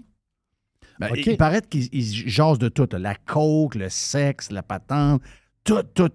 Il paraît que c'est extraordinaire. C'est un podcast de Marie-Pierre, ça? Mais c'est peut-être un show de TV. J'ai vu l'article, c'était Hugo Dumas dans la presse. Je vais regarder ça. En fin de semaine. Très bon article. Et ce que Marie-Pierre Morin explique sur la coke, puis je vais faire attention à ce que je dis, là. Oui. Parce que, tu sais, il ne faut pas inciter des gens à prendre de la coke, mais c'est que c'est un peu magique. Tu sais, pour les sportifs, pour les acteurs, pour les chanteurs, c'est que t'es sago, t'es bien, tu penses de King of the World, et t'as aucune séquelle. Et t'es efficace. Moi, j'ai déjà entendu ça de quelqu'un qui a déjà été coqué. Tu sais, la boisson, là, ça te scrape. Voilà. Tu dors pas de la nuit, tu dors à moitié, tu te lèves le matin. Tu dors sur le divan, t'es un ivrogne. Tu sais, puis... Tandis que l'autre, il va te tenir... C'est dommage qu'ils mettent beaucoup de marde là-dedans, parce que la coke pure a fait probablement moins de dommages même que l'alcool. Il y avait de la coke dans des... Le coke, Coca-Cola vient d'un genre de liquide que les gens prenaient. Vrai. Des années 1800. Très vrai. Il y avait de la coke dedans, là. Voilà. Mais c'était pour te replacer un peu. C'est quand t'es comme mou un peu, donner de la vigueur. C'est ça. Il y avait un peu de cocaïne dedans. Donc là, t'as qui prend ça? Les avocats. Tu sais, les gens qui travaillent là, beaucoup. Là, ceux qui veulent performer, veulent travailler le soir beaucoup, ils ont des gros contrats, il faut qu'ils livrent. Voilà, donc beaucoup de coke. Beaucoup de coke dans... Ben écoute, ça prend des moyens. Là. Tu peux pas avoir un job à 40 000 prendre de la coke à tour de bras. Là. C'est sûr que ceux qui ont plus les moyens, ils ont les moyens d'avoir de la coke de qualité. C'est ça. Que exact. Le pauvre, lui, ramasse un peu à gagner. Ouais. Mais si tu as une opération policière majeure, là, c'est une grosse patente. Là. C'est que c'est un gros réseau. Là. Mais regarde, tu poses la question, énormément de coke. Beaucoup plus de coke. Moi, j'aurais toujours cru qu'une fois que la coke était disparue, que jamais ça allait revenir aussi populaire. Mais la coke est plus populaire encore que dans les années 80 en ce moment. C'est ça. C'est juste une classe de gens un peu plus... Ben, dans le temps, c'était ça aussi. Là, c'était ça aussi. Los Angeles, toutes les créations de la musique des années 80 qu'on adore étaient faites sa coke. Sa coke. À grandeur. Il y a pas de... Moi, j'ai lu tous les livres à peu près. Il n'y a pas un musicien, un gars, un créateur qui n'était pas sa coke. Là. Il y a juste une chanteuse qui ne prenait pas de coke, c'est Blondie. Ah ouais? Non. Et si, ouais, moi, je l'ai déjà vu en show. Blondie, Blondie, Jeff, tout nu. là, c'est les lignes longues comme la table. Non. Écoute, je l'ai vu en show avec Nick Dallaire, OK, il y a longtemps. Oui. On était, à un moment donné, on est en Floride quelque part, janvier, je sais pas, peut-être janvier 90, 91. T'as vu Blondie en show, toi? Ben, on arrive, puis Chanceux. je dis, je vais checker au Miami Arena, voir si les Panthers sont pas là. 84, les Panthers étaient là, OK. 94, 93, je sais pas. Et je check, je dis, hein, il y a un show de Tears for Fears ce soir. Ah, on va y aller. On s'en va au Miami Arena. Ça, c'était le bon temps, pareil. Ben On n'a oui. pas eu pris de billets. Ben oui, mais là, il y ça- a un show, on y va. Ben, ça coûtait pas 400$ dans le temps. Aujourd'hui, ça coûtait 20$. C'est ça. On va voir Tears for Fears. Moi, je sais pas qui est en première partie. Il arrive une femme chaude, tout nue. Les bottes de cow-boy d'un pied. Elle est tout nue. Les boules à l'air, toutes. Oui. Elle est chaude. C'est qui, elle? Là, je check. Debbie Harry. Debbie Harry. C'est elle, la fille. Oui, c'est Blondie. C'est Blondie. Ben, la police, elle l'a chargée. Elle était chaude, tout nue sur le stage. Donc, on n'a pas eu de première partie, ça a duré 3 minutes. Et les policiers sont arrivés, ils l'ont sorti de là, ils ont dit, j'ai dit sacrément, elle s'en va dans un suicide assuré. Et là, elle est revenue. Là, Elle est revenue. Bon, oui, elle est était revenue. pas à Coachella, là? Elle était à Coachella, exactement Ben ça. oui. Oh, oui, non. Elle doit avoir elle- 70 ans, 75 ans. Oui. Ben oui. Mais Blondie. j'aime les tunes. Call de me. Blondie. Oui, Elle a Si tu- plusieurs grosses tonnes. si tu fouilles un peu dans Blondie, tu trouves des petits trésors Ben de oui. tunes, là, pour oui. vrai. Là. Ben oui, elle Pour était vrai. très bonne tonne. Hey, les personnages, le personnage, pas le bon mot. C'est vraiment idole. Idole, là, moi, j'ai pas d'idole en tant que tel. J'ai du respect. Mais, tu sais, idolâtrer quelqu'un, c'est pas dans ma nature. Mais sauf que il y a Moi du non bon- plus. C'est pas dans ma nature du tout. Moi, j'ai jamais eu de poster dans ma chambre de quelqu'un. Pendant la COVID, moi, j'aimais François. Ah oui? C'était mon idole. Ah, OK, ouais, ça, c'est... Continue! Mais les idoles québécoises, on peut parler, mettons... Jerry Boulette. Genre. Ben, oui, je vais le mettre dedans. Exemple, Félix Leclerc, c'est un idole québécois. Je parle La des... seule entrevue que j'ai faite dans une chambre d'hôtel à Montréal, Jerry Boulette, quand il a lancé son album solo. Et je suis arrivé, moi, j'étais un des derniers. Et quand je suis arrivé, Jerry, il y avait une caisse de 24 de Molson à côté de lui, à côté de sa chaise. Et il en restait 2. Oui, OK. J'ai dit, grosse journée. Hey, j'étais écœuré. Ouais, je dis, gars, on va finir ça là. C'est ça. J'ai dit, tu me donnes une petite bière, tu prends celle qui reste, puis on arrête Il ça. restait là. 2 petits biberons. Ouais. Les petites courtes, là. Ouais, les petits biberons, pas de coup. Oh, oui. Jerry Boulette. Mais je parle des intouchables. Félix Leclerc, c'est un intouchable. René Lévesque, c'est un intouchable. Après ça, Maurice Richard, c'est un intouchable. Oui. Guy Lafleur. Guy Lafleur, c'est un intouchable. Céline Dion, je pense aussi, c'est un intouchable. Oui, intouchable. Tu sais, tu peux pas arriver dans un souper le soir et commencer à bâcher Céline Dion. Non, là. non. Ginette, avez-vous nommé Ginette?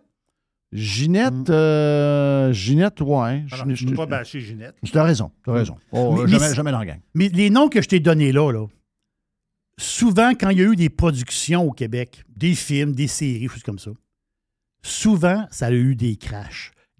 La série sur Félix Leclerc, c'était une risée. Là. René Lévesque, c'était à tout croche. Tu sais, à un moment donné, ces vedettes-là, ces intouchables du Québec, on dirait qu'ils n'ont pas été gâtés. Là, Non, mais c'est une question d'argent aussi. Non? ben là, l'histoire. Là, Tu sais, il y je a te disais un matin que le gars qui fait Yellowstone, puis toutes les séries, comme 1923, 1883, il y a 22 millions par épisode. Il a dépensé 500 millions en production l'année passée. Tu sais, on dit, hey, c'est-tu bon, hein? 1923, on dirait qu'on est vraiment. Oui, mais il y a 22 millions de budget par épisode. Là. c'est ça. Nous autres, on n'a même pas 22 millions pour 4 saisons pour la même affaire. Là, le budget, c'est ça. Là, le budget, là, c'est 12 millions. C'est le plus gros budget de l'histoire du Québec pour un film. Sur qui? Gilles Villeneuve. Ah oui. Ils viennent de choisir l'acteur J'ai peur. et voilà. Parce que je sais que peur, toi, j'ai je sais que toi, tu es un fan de F1. J'ai peur. Je sais que tu connais bien la vie de Gilles Villeneuve. Tu sais, moi, Gilles Villeneuve, je le connais, mais tu sais, je connais. Tu sais, il faisait du skidoo, après ça, telle affaire, la F1. Tu sais, bon, mais tu sais, je ne suis pas un fan de F1. Les fans de F1 et de 1, 2, Villeneuve, c'est un intouchable. Hey. C'est un joyau du Québec. Là, le film qui se prépare sur Gilles Villeneuve, C'est Crystal Film là, qui ont quand même mis 12 millions de dollars de budget. C'est pas assez. C'est pas assez, 12 millions. Oui. J'ai peur. Et que j'ai peur. J'ai peur que ça soit... Non, ça va être une patente quétaine, poche. Ah. Le film là, français sur Céline Dion, m'excuse, là. Mais tu fais juste voir la bande-annonce, là. C'est une cochonnerie? Non, mais t'es gêné, là. Ouais. Tu te mets le coussin d'en face. Non, mais ça va être ça. Mais c'est plate, parce que c'est personnel. Ces personnes-là, c'est des intouchables du Québec. Faut que ça soit... Puis, faut le dire, le film sur Maurice Richard avec Roy Dupuis, ils ont fait quelque chose de bien. C'est bon. C'est peut-être l'exception de toutes les affaires. Mais là, un film sur Gilles Villeneuve. Hey, sais-tu que j'ai su une... Attache-toi. J'ai su une patente sur Gilles Villeneuve, je te compte. J'ai écouté ça l'autre fois sur Sky Sports F1. Il y avait une émission sur Gilles et Joanne est dedans, interrogée. Puis là, il raconte toute l'histoire. Est-ce que tu sais que la semaine avant, le Grand Prix avant que Gilles meure, Gilles est en tête du Grand Prix et Ferrari a un problème avec la voiture. Puis ils disent, si on veut gagner, puis Didier Perroni, qui est son coéquipier, est en arrière. Oui. Puis Gilles, il y a 3 secondes et demi, il est correct, il va gagner. Il dit aux deux, ils disent, ralentissez, on a un problème avec la transmission, les deux voitures ne pourraient pas finir. Si on veut gagner, il nous reste genre 3 tours. Vous êtes capable de retenir la gang, puis diminuer un peu, lève le pied. Gilles, lui, fait. Didier passe. Chioum! Didier gagne la course. Ça, là, pour Gilles, ça a été une trahison. Puis Didier, c'était un de ses chums, là. Ça a été une trahison terrible. Au point où il est arrivé dans un autre état au Grand Prix la semaine d'après, où il a fait l'erreur, parce que une histoire de... Ben, c'est pas une erreur qu'il a faite, il a comme touché, puis il a revolé, puis il est mort, là. Mais ça a un lien là-dessus. Puis, tu sais, Joanne, elle en parle, puis elle le dit, puis elle dit, hey, là, le bout que je savais pas, c'est que Didier Perroni, qui a manqué de remporter le championnat cette année-là quand Gilles est mort, qui a continué, Didier Perroni s'est tué dans l'année ou dans les 18 mois après dans un accident de bateau. OK? Il faisait de la vitesse avec un bateau, s'est tué. Et Joanne Villeneuve raconte que la femme de Didier Perroni, qui est enceinte de jumeaux, l'a appelé pour lui dire « Je viens d'accoucher et je viens de donner les prénoms à mes enfants. Didier et Gilles. » T'es sérieux? Oui. J'ai trouvé ça tellement freakant, là. Wow. Et les deux travaillent pour la F1 en ce moment. OK. Oh, il y en a un de telle écurie qui est ingénieur, puis il y en a un autre qui travaille pour la F1 même. Okay. Oui. Quelle histoire. Gilles Perroni puis Didier Perroni Junior. J'ai trouvé ça quasiment un peu sick. Sur le coup, c'est sick. Joanne mais avec le temps, ben c'est ça. Avec le temps, je pense que c'est correct. Joanne Villeneuve, c'est ce qu'elle dit. Elle dit, sur le coup, je ne savais plus trop. Là. Non, c'est ça. Elle dit, j'ai pas pu lui dire non. Là. Puis elle dit, ben, en plus, elle connaît là, les gars qui sont rendus des adultes aujourd'hui, même assez quarantaine. Elle dit, puis je pense qu'il connaît Jacques. Elle dit, là, je suis correct. Mais elle dit, quand j'ai eu le téléphone, en plus, ça venait d'arriver dans l'année. Je n'étais pas trop content après Didier. Je savais qu'il y avait un lien avec le fait que... Mais j'ai trouvé ça un peu... Ça fait un peu film d'horreur. Tu sais, il y a un bout de bizarre là-dedans. C'est arrivé pour vrai, là. C'est arrivé pour vrai. Qu'est-ce qu'on a pour finir la boîte, Jim? Pour finir, on parle beaucoup d'intelligence artificielle. On a parlé même pas mal. Et là, là, tu dis, OK, oui, où ça s'en va? On s'en va où? Là, ça va vite. Là, on a le pied sur le gaz. Là. Quand même spécial qu'on parle autant d'intelligence artificielle, puis top intelligent, tout ce que tu veux, puis on dirait qu'à longueur de journée, je rencontre juste des estis de légumes. Oui, c'est sûr que ça arrive des fois dans les fast-foods où ce que tu rencontres des gens, des fois. Ah, partout. Partout. Hey, j'ai un bain, ouais, as-tu tel morceau? C'est beau. Ben oui, mais j'ai t'acheter un bain, tu vas me répondre. C'est beau. Hey, regarde. C'est l'enfer. Quand tu vas aller commander chez Wendy's aux États-Unis, parce que Wendy's, il commence là. Dans plusieurs Wendy's, tu vas arriver au service à l'auto, tu vas commander, mais au bout, c'est pas un gars mêlé, c'est pas une fille mêlée, c'est pas un monsieur. Je suis content d'y voir, mais c'est pas un gars de 90 ans qui est sourd d'oreille. ça va être l'intelligence artificielle qui va te répondre. Qui va prendre ta commande, qui va parler avec toi, qui va prendre tout ça. Ben, rajoute-moi du ketchup, là. Oui, on va... C'est une machine qui va te capoter, parler. pareil. Très hot. Ça commence là chez Wendy's aux États-Unis. Ouais. Ben, pas dans toutes, ils commencent là. Mais je trouve que la gang ici, là, je les aime tellement là, au McDo, au coin. Tu sais, le gars qui boite, puis la madame qui parle. Ils sont courageux, Jeff, c'est incroyable. Moi, ils sont courageux. Je leur donne une petite pièce, ce qui traîne dans le char. Il y a tellement de monde. Courageux. Qui sont sur Game, je sais pas trop quoi, Night, Patenti, je sais pas trop quoi. Là. Fortnite. Ils sont au niveau 30. Je me demande de travailler Fortnite, 20 heures. Non, je peux juste travailler 10 heures. Je vais à l'école en plus. Les autres sont là tous les jours. Je veux pas travailler 20, je veux travailler 17. Les deux sont là à tous les jours. Le gars, il arrive, il y a plein de stocks, il boite. Ils sont efficaces. Ils sont très efficaces. Quand tu y vas, je te le dis tout le temps, t'es normal. Puis même s'ils sont pas parfaits, ils sont là. Oh, ils sont là. Ils sont là, ils sont courageux, ils sont là, puis ils montrent c'est quoi d'être vaillant. Ça, eux autres sont là. Ils sont calmes. Chez Kelsen Tower, des fois, le gars, il est dur à poigner. Faut que tu le pognes en sandwich. Ça, moi, je cours après dans l'allée. Là, je dis à ma femme, prends l'autre allée, on va le poigner. Oui. Il se sauve. Il se sauve. C'est ça, là. Il ne veut pas te répondre. Non, il ne veut pas répondre. Il ne veut pas répondre. Il ne veut pas répondre. Il ne veut pas répondre de questions. Thank you pour la boîte. Notre chum Fred Raymond, on parle de golf après, ici même, sur Radio Pirate Live. RadioPirate.com. A definite breakthrough step in home entertainment. Radio Pirate. RadioPirate.com.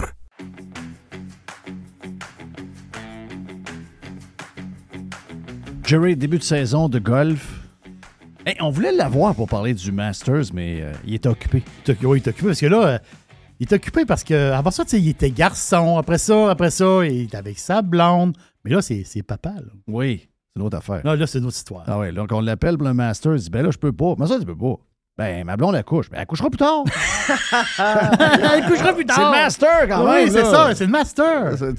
Fred Raymond, t'es salué, mon ami Fred. Hey, comment ça va, les gars? Ça va bien? Je m'ennuie bien. de vous autres. Ça fait longtemps. Je m'ennuie de vous autres. Faut que je vienne vous voir plus souvent. T'as-tu un bel hiver? J'ai eu un très bel hiver, oui.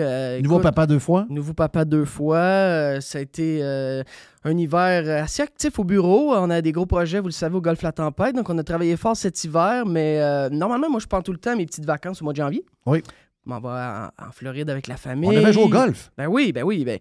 On va au show de golf à Orlando, on se prépare pour la saison. Mais là, cette année, avec la grossesse qui se terminait, c'était pas un bon timing. Fait que je suis resté au Québec. Ça m'a permis un peu de partir mon année un peu plus de bonheur. J'ai pas détesté ça, malgré que je suis pas...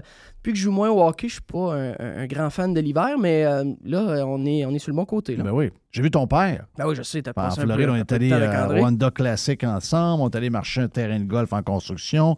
On a mangé des gros steaks. On a... regarde, la vie est belle. Il est en feu, André, hein? Ton père est en shape. Ah, il est en feu. Il est en feu. Il est en train de retomber en amour avec le golf. Ah, il est en feu. Il a craqué, pratiqué tout l'hiver. Là, il me parle de sa technique. Il fait des étirements. Et là, il m'a dit qu'il allait faire la split dans une couple de semaines. Ouais, mais ça, il m'a dit ça cet hiver. Oui, ben là, j'ai dit, c'est pas fait encore. Il m'avait dit 4 semaines. Là, Ouais, mais ça ça fait arrivera 12, pas. Mais ça, 12, on va se le dire entre toi et moi, ça arrivera non, pas. mais Là. c'est, mettons, juste il est craqué, il Ouais. pratique, il s'est dit acheté ça. des gogos. Il dit à ma blonde, il dit, je te jure que d'ici un mois, je fais la split. Oui. Je dis, là, C'est un bon défi. ça arrivera Ah, pas. je l'adore. Là. Mais Miguel Angel Jiménez, il s'étire lui aussi. Ah oui. Oui, de même. Il n'y a pas d'âge pour faire des étirements. Non, c'est ça. C'est demain. Il ne s'étire pas longtemps, Ça l'espagnol. dure 20 secondes. On va dire- Ça dure 20 secondes, son étirement. Ouais. Donc, là, à date, on a... Hey, comment tu trouves ça, là, toute l'histoire du golf, PGA? Il me semble que ça a comme, tu sais, que Live, puis toute la patente, il me semble que ça a créé tellement d'histoires que on dirait que tout le monde perd un peu là-dedans. Tu sais, je regardais le tournoi en fin de semaine qui était supposément, je ne sais pas comment on appelle ça, un premium event, là. Il manquait plein de joueurs. Je sais pas. Je trouve que c'est dangereux, la game qui se passe. Moi, tu sais que... tu dois savoir là, que je suis pas... Moi, je ne fais pas partie des anti-live golf. Toujours bon d'avoir de la compétition. Puis d'ailleurs, les gars de la PGA l'ont su. Mais c'est en train de... Au lieu de dire, regardez les boys, on va vous laisser monter dans le World Ranking. On veut juste voir les meilleurs joueurs, peu importe où vous jouez. C'est à vous autres de décider. On va faire des événements où tout le monde peut jouer ensemble, etc. Ça a été dealé spécial hein, de la part de la PGA of America. Est-ce que je rêve? Ben, à Radio Pirate, on a le droit de dire ce qu'on pense. Hein? Oui. Parfait. Moi... Je t'ai suivi un peu sur Twitter. Oui. Je sais exactement ce que t'es. Là. Ben, tu sais, je te dirais que depuis le début de cette saga-là, je trouve que d'un part et d'autre, il y a eu énormément de désinformation, énormément d'hypocrisie. Moi, où je me situe depuis le début, c'est que dans la vie, peu importe dans qu'est-ce que tu fais, dans quel domaine tu es, quand il y a de la compétition, c'est bon. Oui. Quand il y a un commerce qui fait la même chose que toi, qui s'installe à l'autre bord de la rue, ben tu checkes tes prix, tu checkes ta qualité de tes produits, tu t'assures que ton personnel est bien formé, tu t'assures que le commerce est propre. Oui. Ça te donne le goût d'être bon. Oui. Donc, moi, je pense que l'arrivée de Liv, malgré que ça s'est fait peut-être un peu cow-boy. Oui, c'est Greg, là. Oui, ça s'est fait un peu Puis cow-boy. c'est ce qu'on aime de Greg. Greg jouait de même, là. Exact. Ça l'a amené beaucoup d'intensité dans les relations avec le PGA Tour, avec le classement mondial. Moi, au niveau de Liv Golf, je me considère pas comme un défenseur de Liv Golf du fait que moi, présentement, le produit tel qu'il est présenté, c'est un peu trop quétaine pour moi. Je trouve ça trop quétaine. Je trouve ça... C'est too much. Ouais. Mais... je suis capable de reconnaître les bons coups qu'ils font. Je suis capable de reconnaître que, à bien des égards cette année, quand tu regardais les joueurs qui jouaient il y avait des meilleurs week-ends. Ben là, excuse-moi, c'est même pas comparable, Jeff. Il y a des tournois, tu regardais le leaderboard, le Honda Classic que tu es allé avec André. C'est un peu dur à suivre. T'sais, quand tu dis qu'il y a un côté un peu... ils veulent rendre ça très... ils veulent faire plaisir à des gens qui ne suivent pas le golf. Mais quand tu suis le golf, des fois, je trouve que c'est un peu dur à suivre. Mais, tu sais, effectivement, ils ont eu des... Écoute, même à leurs événements en général, quand tu comparais les week-ends, bien sûr, ils n'ont pas été caves, là. Ils ont fait des événements Live Golf quand ils étaient dans les tournois les plus faibles à PGA. Oui. Tu sais, je vais prendre l'Honda Classic que moi et ton père ont été voir avec nos blondes, avec Carole puis MC. Il y avait un tournoi, je pense, de Live au Mexique, à Riviera Maya. Oui. Et c'était... le field était pas mal meilleur, là. Ça se comparait pas. Mais non. Deux mondes. Fait que, tu sais, à la fin de la journée, moi, je suis un fan de golf. Je travaille dans l'industrie, je suis un professionnel de golf, je vends du golf, je vends le bonheur de jouer au golf. Pour moi, je vois ça positif, cette compétition-là, parce que, regarde, les résultats sont immédiats, là. Ça a augmenté les bourses sur le PGA Tour, ça a fait certains changements qui étaient long overdue, comme on dit en anglais. Ça, les joueurs parlent en direct avec les écouteurs. Exact. Ça au Masters, Jeff, ben oui. T'as peu reculé de 5, 6, 7 ans, là, oublie ça. Puis... Il y a effectivement certains éléments qui n'ont pas d'allure avec le Live. Il y a certains éléments qui ont moins d'allure avec le PGA Tour. Moi, à la fin de la journée, j'aime ça regarder des gars comme Phil Mickelson, Dustin Johnson, Patrick Reed, Sergio Garcia. Puis il y a certains joueurs qui sont un peu plus en fin de carrière, mais cette compétition-là, elle est saine. Et puis, on l'a vu au Masters. Les gars savent jouer encore. Ça amène un spectacle. Tu sais, c'était vraiment... good versus evil là, au Masters cette année. Ils ont fait des codes d'écoute l'enfer. Tu sais, moi, je peux te dire que présentement, je pense que l'industrie du golf, parce que toi, tu disais, je suis pas sûr, ça, on dirait qu'on perd un peu le produit, puis c'est dispersé. Moi, je vais te dire, je pense que l'industrie du golf n'a jamais été dans une meilleure position qu'elle l'est présentement.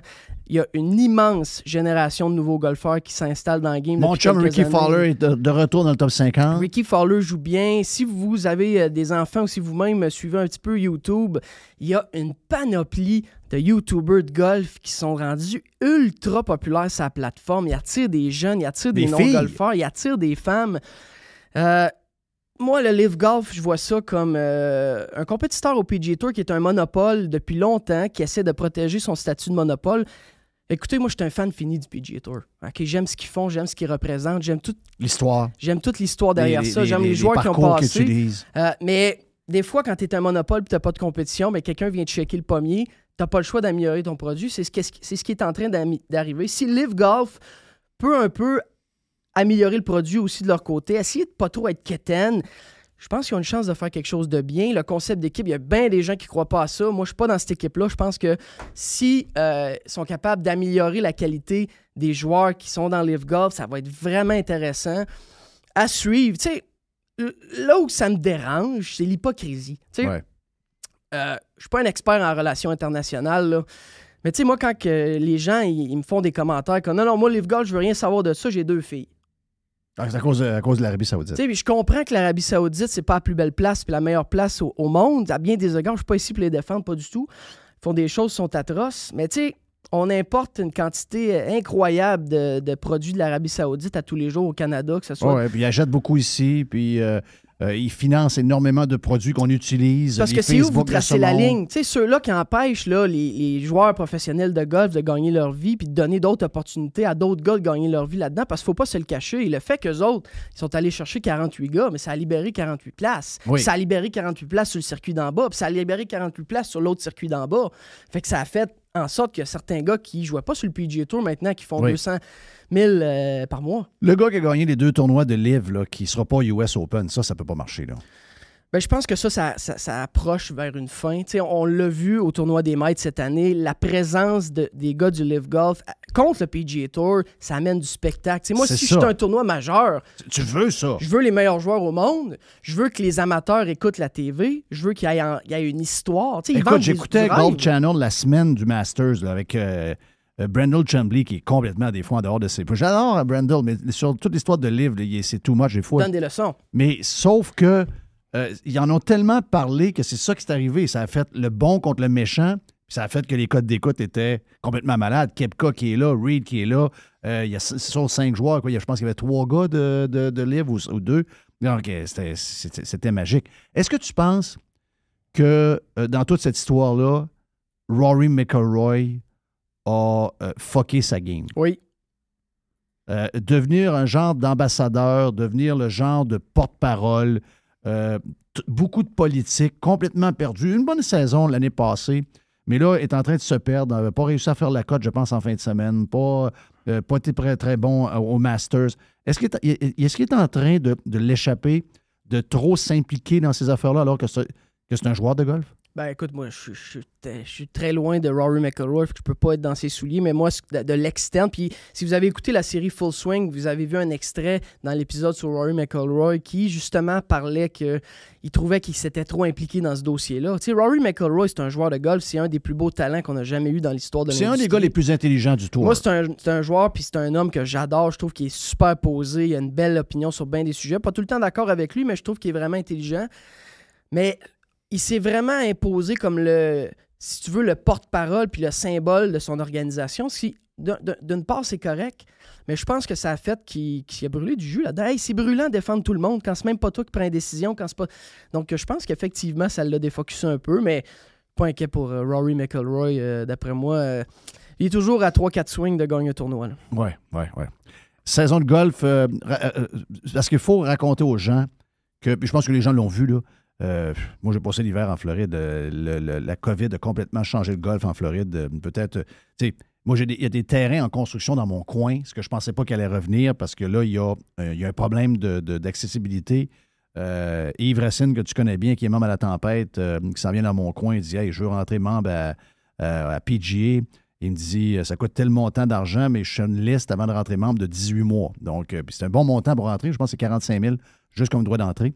Et c'est 18 mois. Donc, la COVID, avec toutes ces foleries, a provoqué des changements majeurs dans plusieurs industries. Celle du golf, c'est incroyable. Est-ce qu'on est toujours sur ce mood-là? Est-ce que c'était passager ou on sent qu'on est encore comme ça? Est-ce que l'année passée, il y a eu un creux ou encore c'est sky's the limit? Moi, personnellement, je sens aucun creux dans cet engouement-là. Est-ce que c'est la même folie furieuse que l'année pile de la COVID quand les gens étaient enfermés chez eux puis ils ont ouvert les portes puis tout le monde a brisé leur chaîne? Oui. Non, mais il y a un engouement incroyable pour l'industrie du golf. Je pense que toutes ces années un peu bizarres-là qu'on a vécues ont remis en perspective des choses pour bien des gens dans toutes les classes sociales. Tu sais, on s'est rendu compte que on avait envie de sortir dehors, on avait envie de faire d'autres choses, on avait envie de prendre soin de nous. Le golf a bénéficié de ça à bien des égards, puis on a le vent dans le dos en tant qu'industrie depuis 3-4 ans. C'est indéniable. Moi, je le sens encore au quotidien. Tu sais, tu parlais de la Floride, tu parlais là, de cet engouement-là. L'accessibilité dans les clubs haut de gamme un peu partout en Amérique du Nord, et c'est rendu fou. Donc oui, cet engouement-là, on le sent. Puis beaucoup de nouveaux clients. Tu sais, on accueille des gens qui faisaient d'autres choses. Tu sais, le golf, pour eux, ils jouaient 3-4 fois par année dans des tournois d'entreprise, des choses comme ça. Puis je pense que oui, la COVID, mais aussi, il y a des changements de mentalité qui se sont effectués dans les 15 dernières années dans notre industrie. Je pense que la Tempête, on était assez précurseurs là-dedans. Tu sais, le golf, maintenant, est plus moderne, est plus accueillant, est plus familial.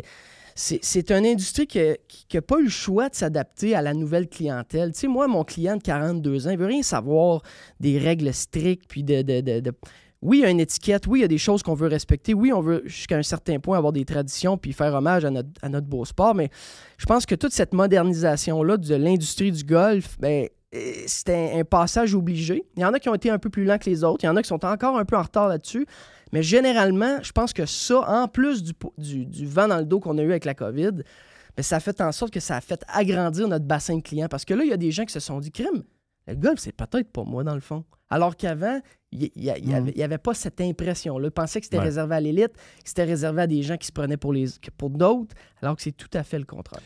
Aux États, ce qui a contribué beaucoup, je vais les nommer, puis je sais qu'au Canada, c'est la gang des Cinéplex Odéon qui ont le projet entre les mains, mais en tout cas, ils m'inquiètent un peu.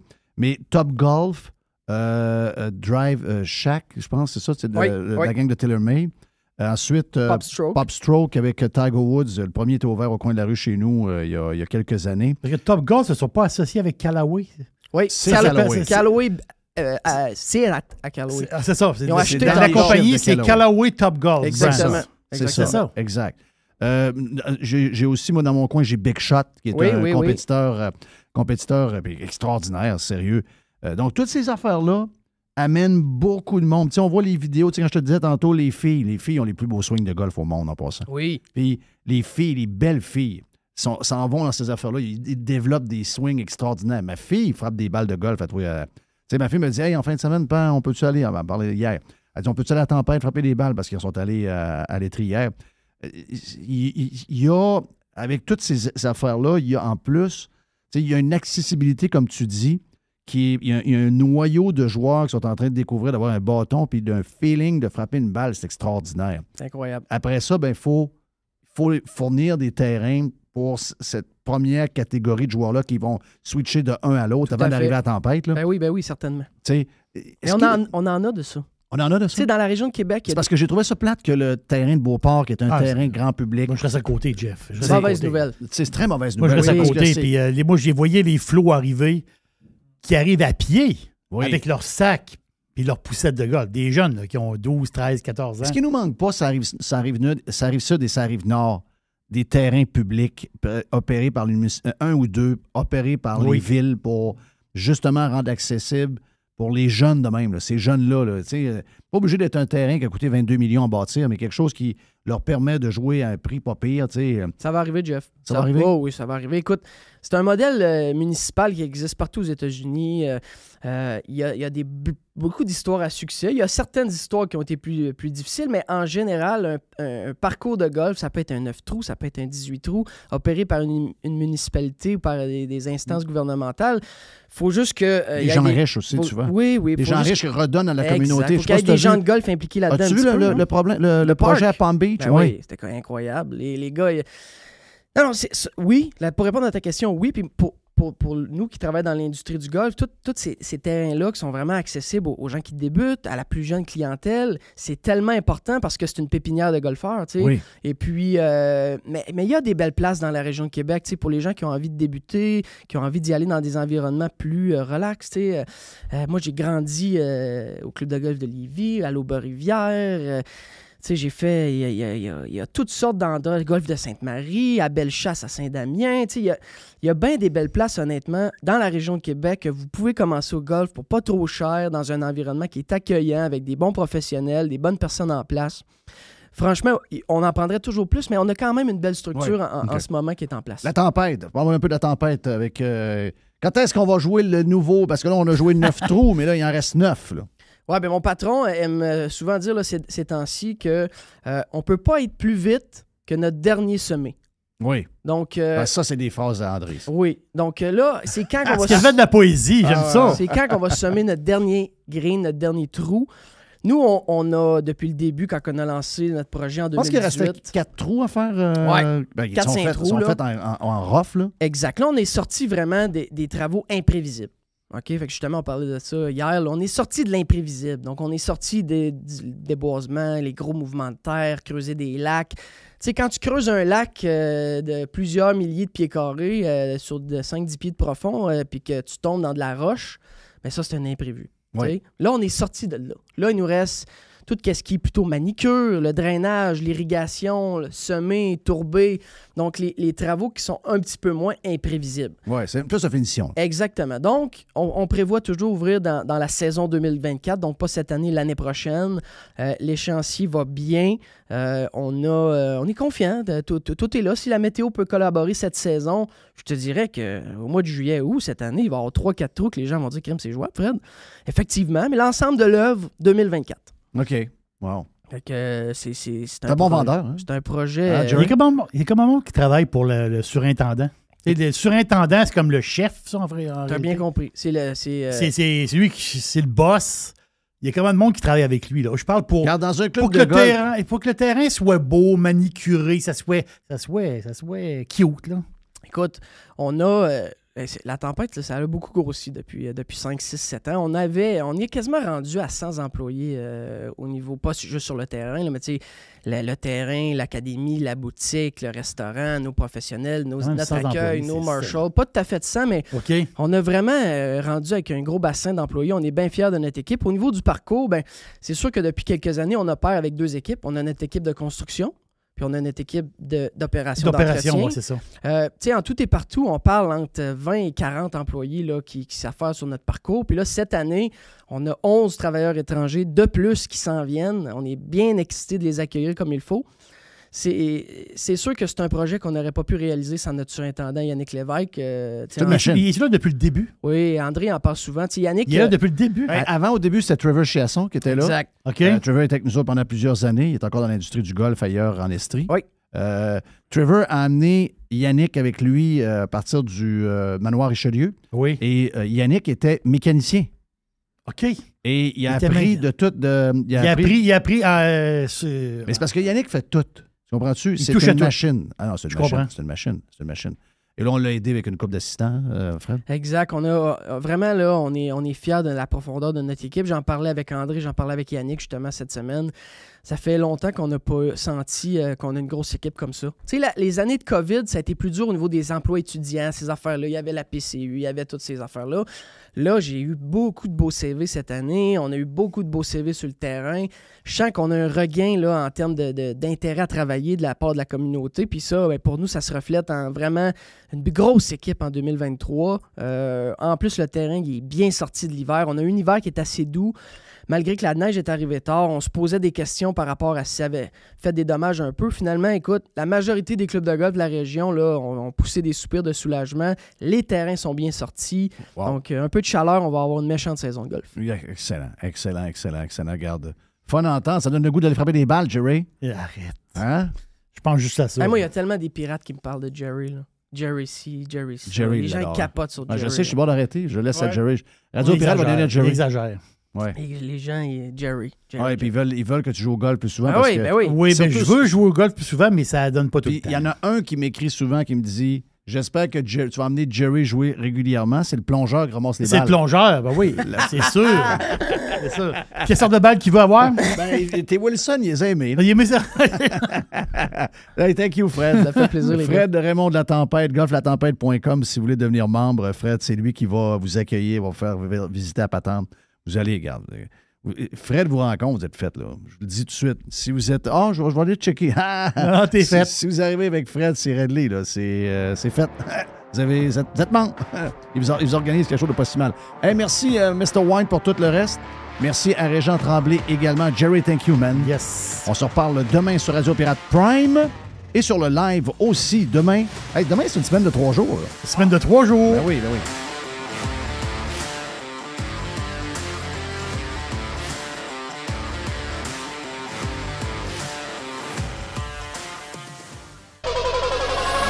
100% Jeff Filion.